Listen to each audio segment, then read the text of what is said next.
Hi friends, வெள்ளை காராமணி, வெள்ளை மூக்கடலை, ராஜ்மா இது மூணு சேர்த்து ஒரு சுண்டல் எப்படி பண்ணுறதுன்னு பார்க்கலாம். ஒரு கடாயில் 1 டீஸ்பூன் நல்லெண்ணெய் சேர்த்துக்கலாம். எண்ணெய் சூடான பிறகு கடுகு உளுத்தம் பருப்பு சேர்த்துக்கலாம். ரெண்டும் பொரிஞ்சு வரட்டும். அடுத்து ஒரு துண்டு இஞ்சி தட்டி சேர்த்துக்கலாம். கருவேப்பிலை சேர்த்துக்கலாம். 2 காஞ்ச மிளகாவை குட்டி குட்டியாக கட் பண்ணி சேர்த்துக்கலாம். எல்லாம் பொரிஞ்ச பிறகு 12 மணி நேரம் ஊற வச்ச சுண்டலை 10 விசில் போட்டு எடுத்து வச்சுருக்கேன்.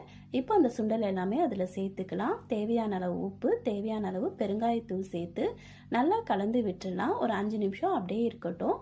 அதில் இருக்க தண்ணி எல்லாமே ட்ரை ஆன பிறகு தேங்காய் துருவலை சேர்த்து சர்வ் பண்ண வேண்டியது தாங்க. ஒரு சிலருக்கு இந்த பயிறு வகைகள்லாம் சாப்பிட்ட பிறகு வயிறு உப்புச ஆகுதுன்னு சொல்லுவாங்க, இல்லைனா ஜீரணம் ஆகலைன்னு சொல்லி சாப்பிடாம அவாய்ட் பண்ணிடுவாங்க.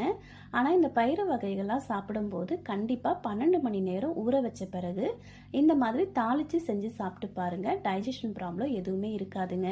ஏன்னா இதில் இஞ்சியோ பெருங்காயத்தூளோ சேர்த்துருக்கோம். டைஜஷனுக்கு ரொம்பவே நல்லது.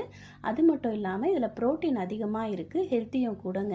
இந்த சுண்டலை ஈவினிங் ஸ்நாக்ஸாகவும் எடுத்துக்கலாம், இல்லை வெயிட் லாஸுக்கு ஒரு பிரேக்ஃபாஸ்ட்டாக கூட எடுத்துக்கலாங்க. நீங்கள் எந்த மெத்தடில் செஞ்சு பார்த்துட்டு எப்படி இருக்குன்னு கமெண்டில் சொல்லுங்கள்.